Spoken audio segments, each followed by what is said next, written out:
Hey guys what's up, welcome back to Gravity Circle. क्या हालचाल, सब बढ़िया। चलो, तो कुछ दिनों से काम चल रहा था आप लोगों के लिए बायोलॉजी अरेंज करने का एंड आप लोगों को गुड न्यूज़ तो मिल गई होगी। अब Amrita ma'am gravity circle biology नाम वाले चैनल पर पढ़ाएंगी biology.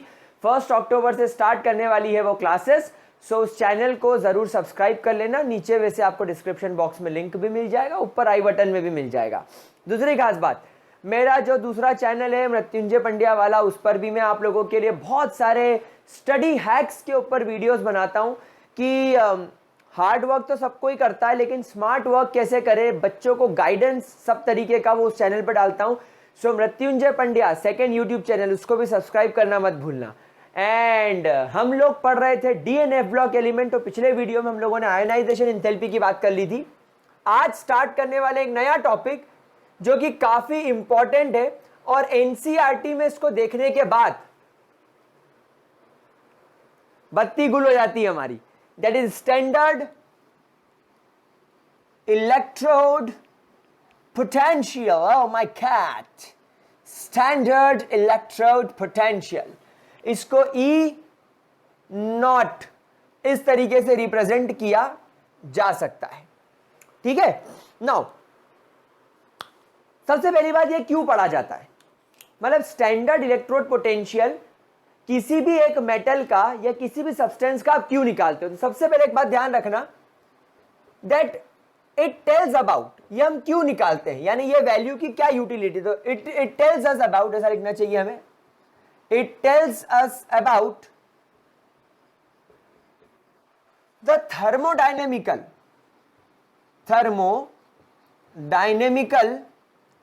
stability of the compound formed by the metal, क्योंकि यहां पर हम लोग ट्रांजिशनल मेटल की बात कर रहे हैं, डी ब्लॉक मेटल्स की बात कर रहे हैं।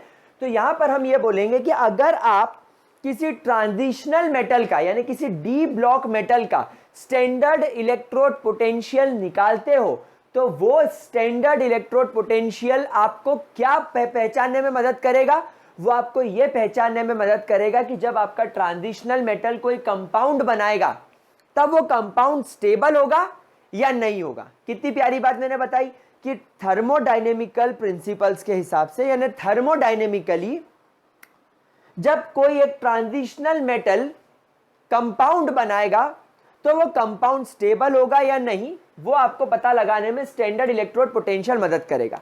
यहां पर ध्यान रखना, कंपाउंड जब एक मेटल बनाएगा तो डेफिनेटली मेटल चार्ज ऑक्यूपाई करेगा, that is the metal ion with most stable oxidation state, ये पता लगाने में आपकी मदद करेगा। कैसे, एक छोटा सा एग्जांपल मैं आपको बताता हूं। आप लोग सब जानते हो कि अगर मैं बात करूं क्लोरीन की, नहीं सॉरी, अगर मैं बात करूं आप लोगों से कॉपर की, सो कॉपर के 2 ऑक्सीडेशन स्टेट्स पॉसिबल है, एक Cu पॉजिटिव, एक Cu डाई पॉजिटिव। तो गाइज अगर मैं बात करूं Cu पॉजिटिव की, तो Cu पॉजिटिव कब पॉसिबल होगा, जब वो क्लोरीन के साथ कंपाउंड बनाएगा। इस कंपाउंड में कॉपर के ऊपर +1 चार्ज है।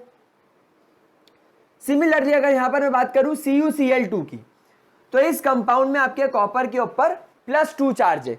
तो अब यहां पर सवाल यह आता है कि इन दोनों में से ज्यादा स्टेबल कौन होगा।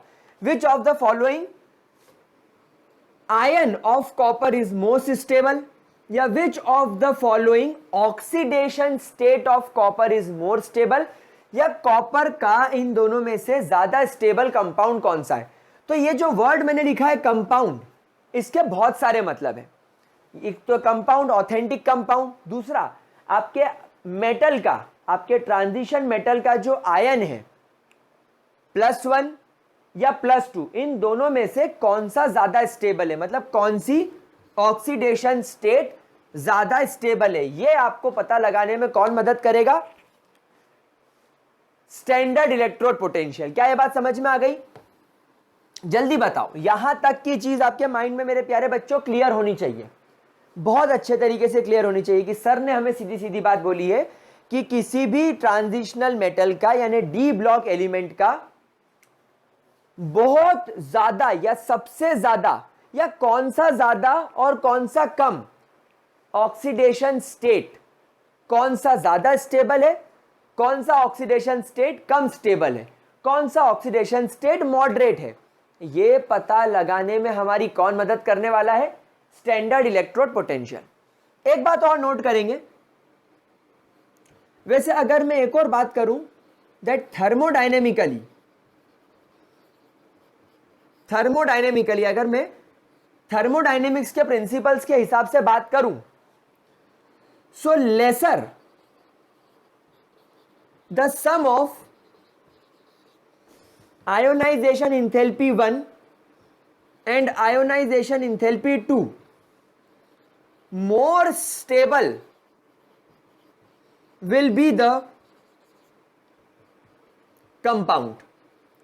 यानी अगर आपका कोई एक एलिमेंट है, थर्मोडायनेमिकली बोल रहा हूं, कोई आपका एलिमेंट है, कोई भी हो सकता है, वो ट्रांजिशनल मेटल के अलावा वो और कोई भी हो सकता है, अगर उस मेटल का, अगर उस एलिमेंट का फर्स्ट आयोनाइजेशन इंथैल्पी और सेकेंड आयोनाइजेशन इंथैल्पी अगर कम हुई, लेसर मतलब कम हुई, मतलब छोटी हुई, छोटी का मतलब क्या हुआ? जल्दी इलेक्ट्रॉन रिलीज हो जाएगा। मतलब अगर आपका कोई एलिमेंट अपना पहला और अपना दूसरा इलेक्ट्रॉन इजीली छोड़ देता है, यानी कम एनर्जी देने पर छोड़ देता है, उसका यही मतलब है कि उसके द्वारा जो कंपाउंड बनाया जाएगा, उस एलिमेंट के द्वारा जो कंपाउंड बनाया जाएगा वो उतना ज्यादा स्टेबल होगा। कारण समझना, जैसे मान लो मेरे पास में फ्लोरीन है, नहीं फ्लोरीन नहीं, चलो मेरे पास में मान लो दो मेटल है, एक है आपका सोडियम और एक है आपका जिंक। सोडियम एक इलेक्ट्रॉन बहुत इजीली छोड़ देगा, तो इसकी आयोनाइजेशन इंथैल्पी 1 तो छोटी हो गई, तो यह बन गया Na पॉजिटिव। ठीक उसी तरह अगर मैं जिंक का एक इलेक्ट्रॉन निकालने की कोशिश करूं तो वो बन जाएगा Zn पॉजिटिव। एक हाइपोथेटिकल केस लेकर चल रहे हैं। फिर सोडियम से एक इलेक्ट्रॉन और निकाल दिया, आयोनाइजेशन इंथैल्पी 2, तो ये बन गया Na positive di positive. Zinc से फिर एक इलेक्ट्रॉन निकाला, ये बन गया आयोनाइजेशन इंथैल्पी 2 और Zn डाई पॉजिटिव। अब यहां पर मैंने देखा कि सोडियम का पहला इलेक्ट्रॉन निकालना तो मेरे लिए आसान था, मतलब ये वैल्यू छोटी थी, लेकिन ये वैल्यू ड्रास्टिकली बड़ी हो गई, क्योंकि अब सोडियम एक इलेक्ट्रॉन छोड़ने के बाद दूसरा इलेक्ट्रॉन कभी नहीं छोड़ता। तो इसकी 1 और सेकेंड, फर्स्ट आयोनाइजेशन इंथैल्पी और सेकेंड का सम बहुत ज्यादा हाई हो गया, बहुत ज्यादा हाई हो गया। लेकिन हम लोग सब जानते हैं कि जिंक पहला इलेक्ट्रॉन छोड़ने के बाद दूसरा इलेक्ट्रॉन भी जल्दी छोड़ देता है, क्योंकि जिंक सिर्फ +2 फॉर्म में स्टेबल होता है। तो इसकी आयोनाइजेशन इंथैल्पी 1 और आयोनाइजेशन इंथैल्पी 2 का सम, जिसको बोलना चाहिए बहुत ज्यादा स्मॉल होगा, लेकिन इसकी आयोनाइजेशन इंथैल्पी 1 और आयोनाइजेशन इंथैल्पी 2 का सम जो होगा वो काफी ज्यादा लार्ज होगा। देयरफॉर सोडियम डाई पॉजिटिव के द्वारा बनाए जाने वाले कंपाउंड, क्योंकि इसकी आयोनाइजेशन इंथैल्पी का सम लार्ज है, ये बहुत ज्यादा अनस्टेबल होंगे, और इसकी आयोनाइजेशन इंथैल्पी 1 और 2 का सम स्मॉल है, मतलब इसके द्वारा बनाए जाने वाले कंपाउंड हाईली स्टेबल होंगे। समझ में आ रही है बात?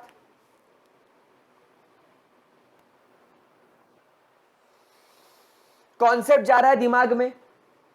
मतलब कि मेटल जितना आसानी से इलेक्ट्रॉन छोड़ेगा वो उतने आसानी से अपने आयोनाइज्ड फॉर्म में आ जाएगा और कंपाउंड बना लेगा, जिससे इलेक्ट्रॉन निकालने में तुमको तकलीफ हो।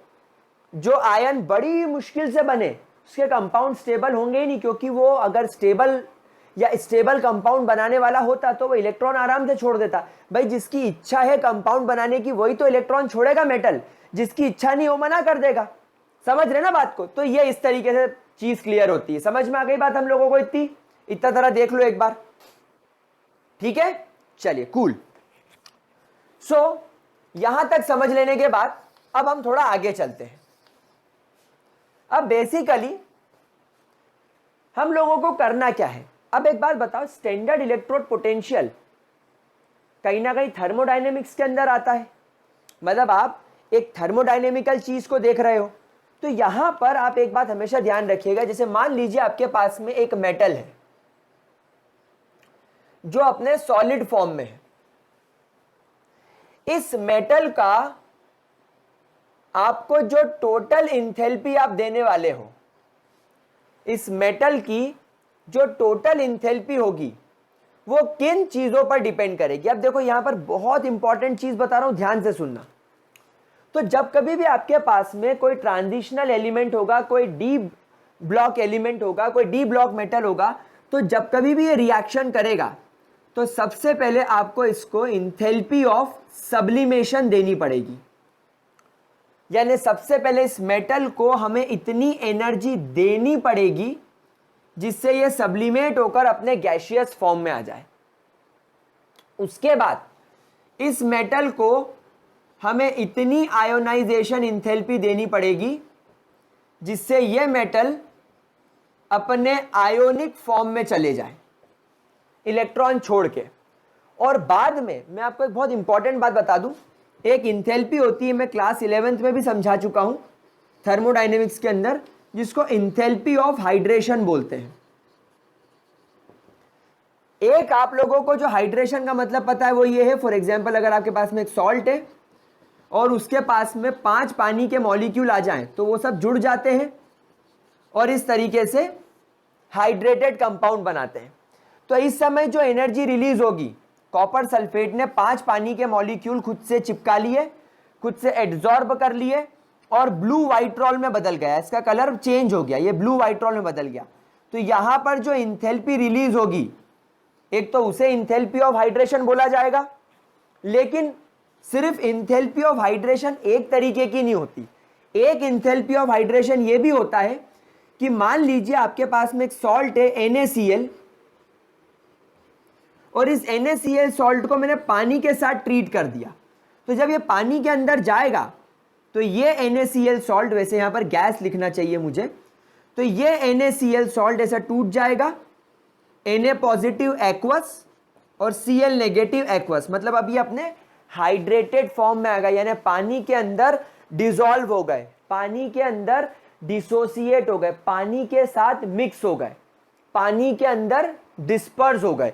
तो इसे बोला जाएगा एक्वस कंडीशन, इसे बोला जाएगा Na positive in aqueous solution, Cl negative in aqueous solution. जब कभी भी आप पानी के अंदर NaCl मिलाते हो, हम कहते हैं NaCl पानी के अंदर डिसॉल्व हो गया, NaCl पानी के अंदर जाकर कैटायन और एनायन में टूट गया और NaCl का हाइड्रेशन हो गया।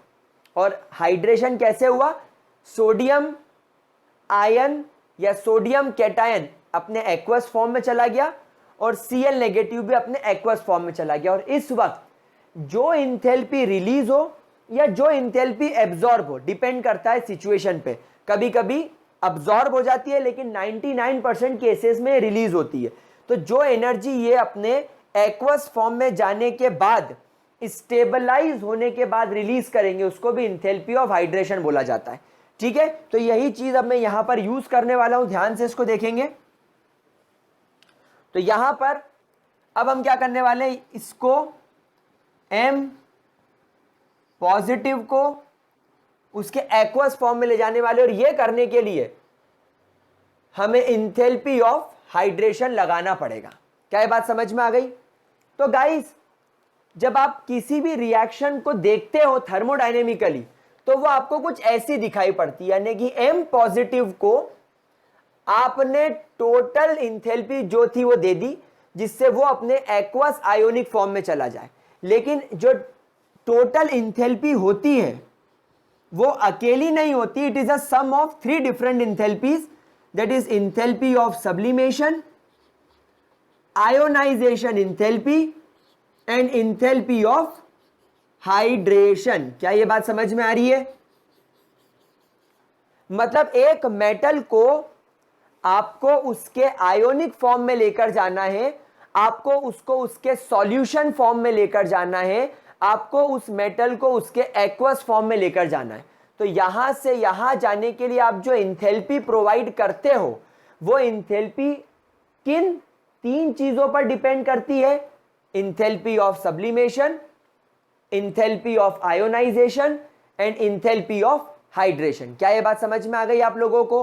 किसी की भी तरीके की कोई दिक्कत? तो अगर आपसे कोई बोलता है कि एक ट्रांजिशनल मेटल, एक डी ब्लॉक एलिमेंट की इंथैल्पी, एक डी ब्लॉक एलिमेंट की टोटल इंथैल्पी जिसमें वो अपने आयोनिक और एक्वस फॉर्म में जाता है, वो किन चीजों पर डिपेंड करेगी? तो आप बोलोगे 3 फैक्टर्स पर डिपेंड करेगी। पहला वो सब्लिमेट होगा, दूसरा वो आयोनाइज होगा और तीसरा वो हाइड्रेट होगा, तब जाकर वो यहां आएगा। तो डेल्टा एच सब्लिमेशन, आयोनाइजेशन और हाइड्रेशन के बराबर होता है।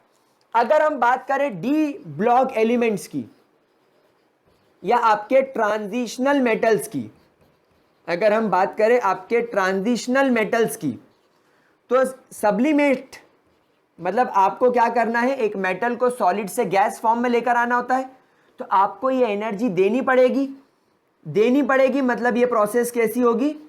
एंडोथर्मिक, यानी कि आपको इसकी इंथैल्पी हमेशा कैसी मिलेगी? पॉजिटिव। आयोनाइजेशन इंथैल्पी तो हम लोग सब जानते हैं, मेटल को एनर्जी देंगे तब वो इलेक्ट्रॉन छोड़ेगा, तो एनर्जी दे रहे हैं मतलब ये भी क्या होगी? Endothermic, that is positive. लेकिन हाइड्रेशन इंथैल्पी के वक्त ये बदल जाएगी और ये हो जाएगी एक्सोथर्मिक, दैट मींस नेगेटिव, क्योंकि ये आयोनाइज्ड फॉर्म में से एक्वस फॉर्म में, गैस से एक्वस फॉर्म में जा रही है। एक बार बताओ, गैस के मॉलिक्यूल्स दूर दूर होते हैं, हाई एनर्जी होती है, लेकिन जब एक्वस फॉर्म में आएंगे तो इनके मॉलिक्यूल्स पास पास आ जाएंगे। पास पास आने की वजह से इनकी स्टेबिलिटी बढ़ जाएगी, और स्टेबिलिटी बढ़ेगी तो ये एनर्जी छोड़ेंगे, तो यूजुअली आपको ये नेगेटिव मिलेगा। क्या ये बात समझ में आ रही है? तो जो डेल्टा एच की वैल्यू पॉजिटिव होगी किसी मेटल के लिए या नेगेटिव होगी, वो किन 3 फैक्टर्स पे डिपेंड करेगा कि उसका सब्लिमेशन और आयोनाइजेशन इंथैल्पी का सम कितना है, यानी वो कितनी एनर्जी खींच रहे हैं, और हाइड्रेशन इंथैल्पी के वक्त कितनी एनर्जी रिलीज कर रहे हैं। इन दोनों का जब आप सम करोगे तब जाकर आप डिसाइड कर पाओगे कि डेल्टा टी एच यानी टोटल इंथैल्पी पॉजिटिव होगी या नेगेटिव होगी। क्या ये बात समझ में आ रही है? क्या ये बात समझ में आ रही है हम लोगों को? पक्की बात? जल्दी से इतने का स्क्रीनशॉट लो प्यारे बच्चों, ठीक है ना? अभी देखो, अभी ये सब चीजें समझो, तब जाकर आप लिंक पकड़ पाओगे कि ये चल क्या रहा है। ठीक है? कोई परेशानी, कोई दिक्कत? पक्का आगे बढ़े? चलो, तो गाइस अब आती है सबसे इंपॉर्टेंट बात कि स्टैंडर्ड इलेक्ट्रोड पोटेंशियल का क्या लेना देना है। सो गाइस, आप लोग इन इंथैल्पीज को कैसे कैलकुलेट करोगे? भाई इनको कैलकुलेट करने का कोई तरीका तो है नहीं मेरे पास में, ये इंथैल्पीज को कैलकुलेट करने का कोई तरीका तो है नहीं मेरे पास में। सो बेसिकली टोटल इंथैल्पी को कैलकुलेट हम ऐसे करेंगे कि एक मेटल को पहले सब्लिमेट करके देख लेंगे कि हाँ भैया ये इतनी एनर्जी ले रहा है, आयोनाइज करके देख लेंगे कि हाँ भैया इतनी एनर्जी ले रहा है, और हाइड्रेशन करके देख लेंगे कि इतनी एनर्जी छोड़ रहा है। तो आपको डेल्टा टी एच की वैल्यू मिल जाएगी। और डेल्टा टी एच की वैल्यू कैलकुलेट करने का एक तरीका और है, that is standard electrode potential. तो आप हमेशा ध्यान रखना, वो जो आप इलेक्ट्रोलिसिस करते थे, याद करो, आप एक इलेक्ट्रोलिसिस में आप इलेक्ट्रोलाइटिक सेल लगाते थे, एक कैथोड होता था, एक एनोड होता था, एक, याद करो आपको मैंने सिखाया था इलेक्ट्रोकेमिस्ट्री में, एक चेंबर ऐसा, एक चेंबर ऐसा, एक मेटल यहां, एक मेटल यहां, ये इसका सॉल्यूशन, ये इसका सॉल्यूशन, यहां पर सॉल्ट ब्रिज, यहां पर आपका वोल्ट मीटर या जो भी आप लगाना चाहो, और इस सेल की मदद से आप इस इलेक्ट्रोड का पोटेंशियल निकालते थे, E naught of a cell निकालते थे, E cathode plus E cathode minus E anode से। तो यही तरीका है स्टैंडर्ड इलेक्ट्रोड पोटेंशियल निकालने का। तो आपको जो भी मेटल दिया जाए, आप उसका इलेक्ट्रोकेमिस्ट्री का इस्तेमाल करके स्टैंडर्ड इलेक्ट्रोड पोटेंशियल निकाल लो। And standard electrode potential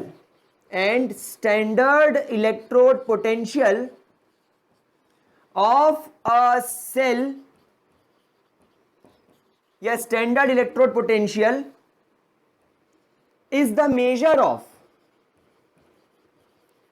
the measure of delta T H, यानी अगर आपको किसी भी मेटल का डेल्टा टी एच निकालना है तो आप उसके लिए उसका स्टैंडर्ड इलेक्ट्रोड पोटेंशियल निकाल लो।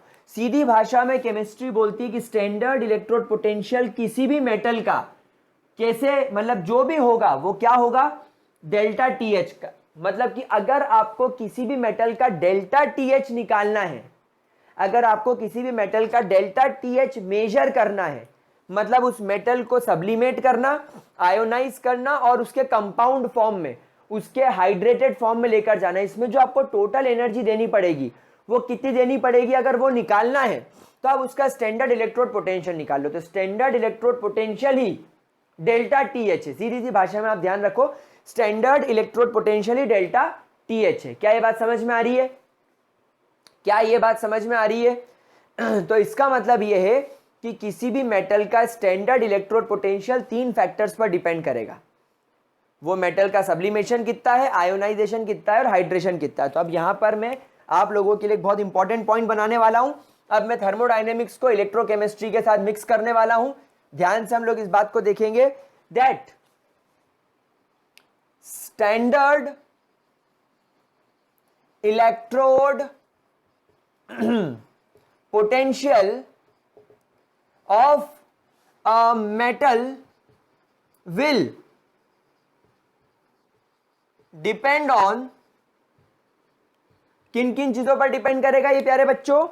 पहला ये डिपेंड करेगा इंथैल्पी ऑफ सब्लिमेशन, यानी उस मेटल को सब्लिमेट करने के लिए कितनी इंथैल्पी लग रही है।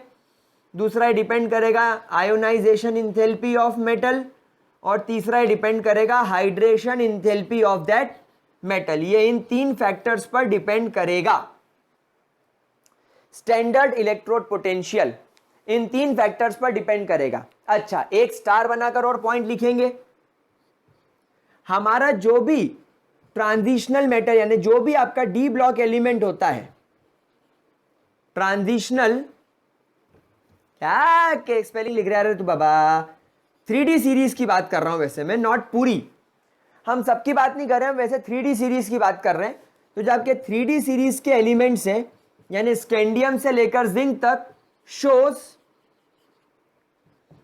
+2 ऑक्सीडेशन स्टेट इन कॉमन, यानी ये माना जाता है कि ये सभी लोग +2 ऑक्सीडेशन स्टेट के अंदर स्टेबल होते हैं। इसलिए ये आयोनाइजेशन इंथैल्पी 1 और आयोनाइजेशन इंथैल्पी 2 का सम होना चाहिए। मतलब एक आयोनाइजेशन इंथैल्पी जब आप दोगे तो वो एक इलेक्ट्रॉन छोड़ेगा, यानी +1 ऑक्सीडेशन स्टेट में आएगा, जो ये लोग शो नहीं करते। तो तुरंत इनको आप थोड़ी सी और एनर्जी दो जिससे इनका दूसरा इलेक्ट्रॉन में निकल जाए और ये +2 ऑक्सीडेशन स्टेट में आ जाए। तो ये वाली आयोनाइजेशन इंथैल्पी जो इनकी होती है आपके डी ब्लॉक एलिमेंट की, वो एक नहीं बल्कि 2 आयोनाइजेशन इंथैल्पी का सम होती है। समझ में आ गई बात? मतलब ये जो मैंने M+ लिखा है, एक्चुअली इसको M डाई पॉजिटिव बना ले तो भी कोई प्रॉब्लम नहीं है। मतलब आपने यहां पर आयोनाइजेशन इंथैल्पी 1 और आयोनाइजेशन इंथैल्पी 2 मिलाकर दी, तब जाकर ये इनके डाई पॉजिटिव फॉर्म में आ गए। ठीक है, 2 इलेक्ट्रॉन छोड़कर। तो अब आप लोगों का जो भी मैं आपको स्टैंडर्ड इलेक्ट्रोड पोटेंशियल पढ़ाऊंगा या जो भी आपको इनकी वैल्यूज बताऊंगा, वो इन 3 चीजों के ऊपर डिपेंड करेगी। Sublimation enthalpy, ionization enthalpy 1, ionization enthalpy 2, ये सब होगी पॉजिटिव, तो इनको हम सबको जोड़ेंगे। और स्टैंडर्ड हाइड्रेशन इंथैल्पी होगी नेगेटिव, क्योंकि ये रिलीज होगी। इन सब का जो नेट सम आएगा वो आपके स्टैंडर्ड इलेक्ट्रोड पोटेंशियल के बराबर होगा। क्यों? वैसे तो थर्मोडायनेमिक्स कहता है कि डेल्टा टीएच के बराबर होगा, लेकिन डेल्टा टीएच को मेजर करने का तरीका क्या है? स्टैंडर्ड इलेक्ट्रोड पोटेंशियल, जो हम लोग इलेक्ट्रोकेमिकल सेल की मदद से निकाल लेते हैं। समझ में आ रही है बात? पक्की बात? Sure shot? चलो इतने का स्क्रीनशॉट ले लो, इसको रब करके अब हम लोग आगे बढ़ेंगे। स्क्रीनशॉट लो इसका पूरे का। चलो मेरे प्यारे बच्चे, हो गया? आज थोड़ी मस्ती कम कर रहा हूं मैं, क्योंकि मस्ती आज इसलिए नहीं कर रहा हूं क्योंकि टॉपिक थोड़ा सा टिपिकल है, थोड़ा सा आपको परेशानी दे सकता है, इसलिए मैं थोड़ा सीरियस होकर पढ़ा रहा हूं। वरना तुम मुझे जानते हो, मेरे अंदर का शत्रुघ्न सिन्हा कभी भी उठ के बाहर आ सकता। हा जैसा भी आया। चलो अब ठीक से देखना स्टार्ट करते हैं हम लोग। स्टैंडर्ड इलेक्ट्रोड पोटेंशियल को। प्यारे बच्चों, वैसे तो हमारी एनसीईआरटी के अंदर एक ही टाइप की वैल्यू दे रखी है, बट कोई चिंता वाली बात नहीं है, और मैं भी आपके साथ में वही डिस्कस करूंगा। आप लोगों को हमेशा स्टैंडर्ड रिडक्शन पोटेंशियल की वैल्यू दे रखी होती है। स्टैंडर्ड इलेक्ट्रोड पोटेंशियल दो तरीके का होता है, मैं आपको सिखा देता हूं। एक कुछ ऐसा, E उसके ऊपर 0, यह स्टैंडर्ड का साइन होता है, इलेक्ट्रोकेमिस्ट्री में पढ़ा चुका हूं। यहां पर अगर आपका मेटल है, मेटल के ब्रैकेट में लिखा है छोटू सा s और डैश लगाकर लिखा है M, डाई पॉजिटिव, और यहां पर लिखा है एक्वस। इस साइन का क्या मतलब है पहले समझ लो। इस साइन का मतलब है कि एक मेटल है जो सॉलिड फॉर्म में है, उसको आपने टोटल इंथैल्पी प्रोवाइड करी, मतलब वही पहले सब्लिमेट हुआ, फिर आयोनाइज हुआ, और फिर हाइड्रेट हुआ, और हाइड्रेट होकर ये अपने इस फॉर्म में आ गया। मतलब यहां पर मेटल का शुरू में ऑक्सीडेशन नंबर 0 था क्योंकि वो अपने नेटिव फॉर्म में था, और अब वो अपने डाई पॉजिटिव फॉर्म में आ गया। मतलब मेटल का ऑक्सीडेशन नंबर बढ़ गया, उसने इलेक्ट्रॉन छोड़ दिया, मतलब इसका क्या हो गया, ऑक्सीडेशन। दैट मीन्स इसको बोलेंगे स्टैंडर्ड ऑक्सीडेशन पोटेंशियल।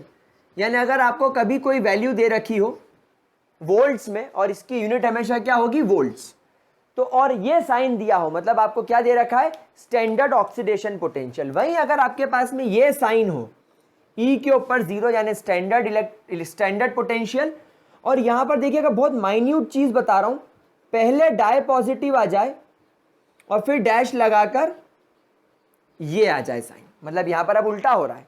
यहां पर अब सिचुएशन क्या डेवलप हो रही है, यहां पर सिचुएशन ये डेवलप हो रही है कि तुम्हारे पास में ऑलरेडी एक हाइड्रेटेड फॉर्म में मेटल आयन है, और आप उसे कोशिश कर रहे हैं 2 इलेक्ट्रॉन सप्लाई करके उसको उसके नेटिव फॉर्म में लाने की, मतलब 0 लाने की। तो यहां पर ऑक्सीडेशन स्टेट +2 से 0 हो गया, कम हो गया, मतलब रिडक्शन हो गया, and that is called as standard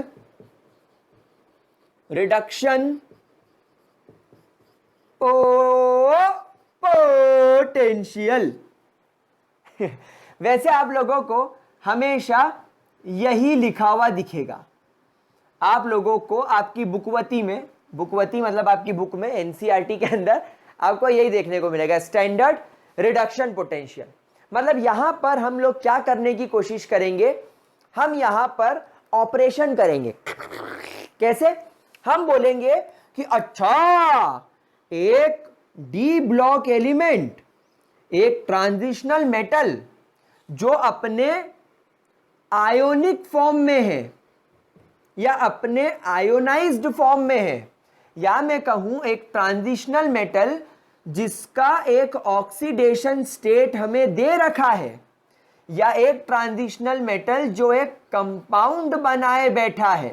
भाई कंपाउंड कब बनाएगा, जब वो इस फॉर्म में होगा। यहां पर M डाई पॉजिटिव का मतलब क्या है, हो सकता है ये MCl2 हो सकता है ये MO हो सकता है ये MF2 हो, इन सब में +2 चार्ज होता है। तो ये कोई कंपाउंड ही बनाया हुआ होगा तभी इस पर +2 चार्ज है। तो मैं ये देखूंगा कि ये कंपाउंड कितना स्टेबल है, मतलब इस कंपाउंड में इस मेटल जिस पर +2 चार्ज है, अगर इसके सामने में 2 इलेक्ट्रॉन ले आऊं तो क्या ये ललचाएगा 2 इलेक्ट्रॉन को लेकर, क्या ये 2 इलेक्ट्रॉन को एक्सेप्ट करके अपने नेटिव फॉर्म में चला जाएगा। अंडरस्टैंडिंग द पॉइंट, क्या ये मेटल जो अपने डाई पॉजिटिव फॉर्म में है, ये उन 2 इलेक्ट्रॉन्स को लेकर अपने ये 2 इलेक्ट्रॉन को लेकर अपने नेटिव फॉर्म में चला जाएगा, या इन 2 इलेक्ट्रॉन्स को एक्सेप्ट करने से साफ मना कर देगा, रेजिस्टेंट हो जाएगा कि मेरे को नहीं चाहिए, मैं इस फॉर्म में स्टेबल हूं। तो अगर इफ ये मेटल इस डाई पॉजिटिव फॉर्म में स्टेबल है तो इट विल से नो, ना ना ना ना, ये बोलेगा तू मेरे को मांगता है क्या, तो ये बोलेगा ना ना ना ना, मना कर देगा। तो ये रिएक्शन का स्टैंडर्ड इलेक्ट्रोड पोटेंशियल या स्टैंडर्ड रिडक्शन पोटेंशियल उतना नेगेटिव होगा। मैं अभी लिख के बताऊंगा।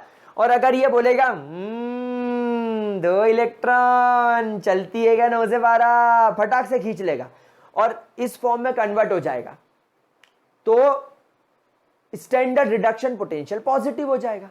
अब यहां पर समझना, जब ये मेटल 2 इलेक्ट्रॉन एक्सेप्ट करके इस फॉर्म में चला गया, जल्दी से खींच लिया, मतलब ये अच्छा नहीं है, मतलब ये इस रूप में स्टेबल नहीं है, मतलब मेटल अपने डाई पॉजिटिव फॉर्म में स्टेबल नहीं है। अगर ये डाई पॉजिटिव फॉर्म में स्टेबल होता तो क्या ये इलेक्ट्रॉन लेता? नहीं लेता। लेकिन ये अपने डाई पॉजिटिव फॉर्म में स्टेबल नहीं है, इसलिए इसने 2 इलेक्ट्रॉन ले लिए। तो आप समझो, आपको इसकी वैल्यू से पता चल जाएगा, इसकी वैल्यू से आपको ये चीज क्लियर हो जाएगी कि एक मेटल अपने आयोनिक फॉर्म में स्टेबल है या नहीं। क्या ये बात समझ में आ गई? तो हम लोगों को 2 तरीके की वैल्यूज होती है, एक ऑक्सीडेशन, एक रिडक्शन। हम लोग किसके बेसिस पर बात करेंगे? स्टैंडर्ड रिडक्शन पोटेंशियल के बेसिस पर बात करेंगे। प्लीज एक बार इसको ध्यान से देख लो। कोई डोट आता है मन में? डोट डोट, अरे डट डट डट, अरे वाह वाह वाह, तो कमेंट सेक्शन में लिख दो। नहीं तो मैं तुम्हें आगे पढ़ाता हूँ, लगता है मुझे तुम्हें और ज्यादा पढ़ाना पड़ेगा। ठीक है, मैं तुम्हें आगे पढ़ाता हूँ। ठीक है, चलो अब गाइस थोड़ा सा इलेक्ट्रोकेमिकल सीरीज को याद कर लेते हैं। इलेक्ट्रोकेमिकल सीरीज आप लोगों को वैसे तो याद ही होगी, इलेक्ट्रोकेमिस्ट्री में हम लोगों ने पढ़ी थी। यहां पर आपके पास में ऐसी एक रिएक्शन बनती थी, लिथियम पॉजिटिव प्लस इलेक्ट्रॉन से लिथियम, ये सॉलिड, ये एक्वस फॉर्म है। इसका स्टैंडर्ड रिडक्शन पोटेंशियल ऐसा भी लिखा जाता है कभी कभी, RED, मतलब अगर ये ना लिखा हो तो RED आ जाएगा। वो वैल्यू होती थी -2.74 वोल्ट्स। अब इस वैल्यू का क्या मतलब है? इस वैल्यू के हाईली नेगेटिव होने का मतलब है, इस वैल्यू के नेगेटिव होने का मतलब है, लिथियम से जब पूछा गया कि तू इलेक्ट्रॉन लेगा और अपने नेटिव फॉर्म में आएगा, तो इसने कैसा रिस्पॉन्स शो करा? नेगेटिव। आप मेरी एक ट्रिक याद रखना, इस ट्रिक को याद रखना। लिथियम से, लिथियम डाई पॉजिटिव से पूछा कि क्या तू इलेक्ट्रॉन लेकर ये वाला लिथियम बनेगा, तो इसने कैसा रिस्पॉन्स शो करा? नेगेटिव। और नेगेटिव में भी कितना नेगेटिव? बहुत ज्यादा नेगेटिव। समझ गए बात को? नेगेटिव रिस्पॉन्स का मतलब क्या होगा? It will not gate reduced easily. अब भैया दुनिया में अगर इस प्रकार की प्रोसेस हो रही है तो ऑक्सीडेशन और रिडक्शन साथ होगा, मतलब ये इजीली रिड्यूस नहीं होगा। तो अगर मैं इस रिएक्शन को उल्टा कर दूं, अगर मैं इस रिएक्शन को उल्टा कर दूं, लिथियम को यहां पॉजिटिव करके एक्वस कर दूं और इलेक्ट्रॉन निकाल दूं, तो ये बन जाएगा ऑक्सीडेशन। भाई पहले इलेक्ट्रॉन एक्सेप्ट करा तो रिडक्शन, अब छोड़ दिया तो ऑक्सीडेशन। तो ये वैल्यू एग्जैक्टली प्लस में बदल जाएगी, +2.74। मतलब जब लिथियम से बोला कि क्या तू एक इलेक्ट्रॉन छोड़कर Li पॉजिटिव बनना चाहता है, तो उसने कैसा रिस्पॉन्स दिया? पॉजिटिव। मतलब कि it will get oxidized easily. वो क्या हो जाएगा? इजीली ऑक्सीडाइज्ड हो जाएगा।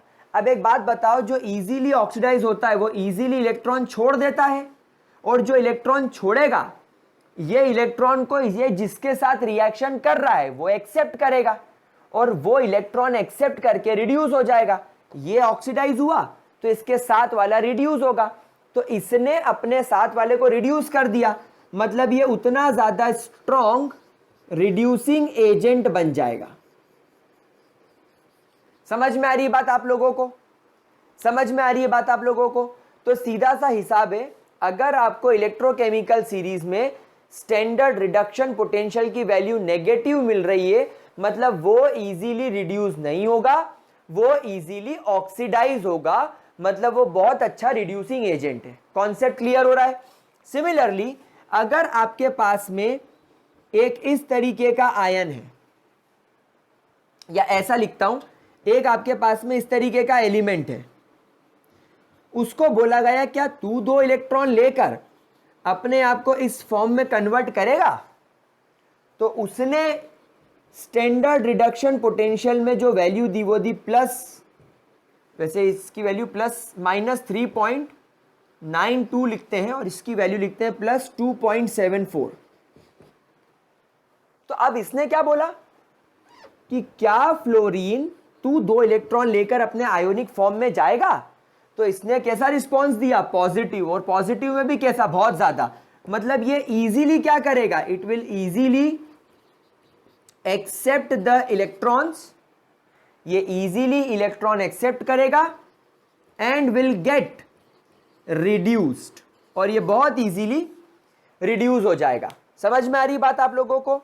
तो गाइस आप लोगों को इस स्टैंडर्ड रिडक्शन पोटेंशियल की वैल्यू के साथ खेलते आना चाहिए। जब स्टैंडर्ड इलेक्ट्रोड पोटेंशियल की वैल्यू नेगेटिव होगी, मतलब it will not reduced easily, it will oxidized easily. ये क्या हो जाएगा, इजीली ऑक्सीडाइज हो जाएगा। लेकिन अगर स्टैंडर्ड रिडक्शन पोटेंशियल की वैल्यू पॉजिटिव हो गई तो इट विल रिड्यूस इजीली। इसको अपने दिमाग में बैठा लो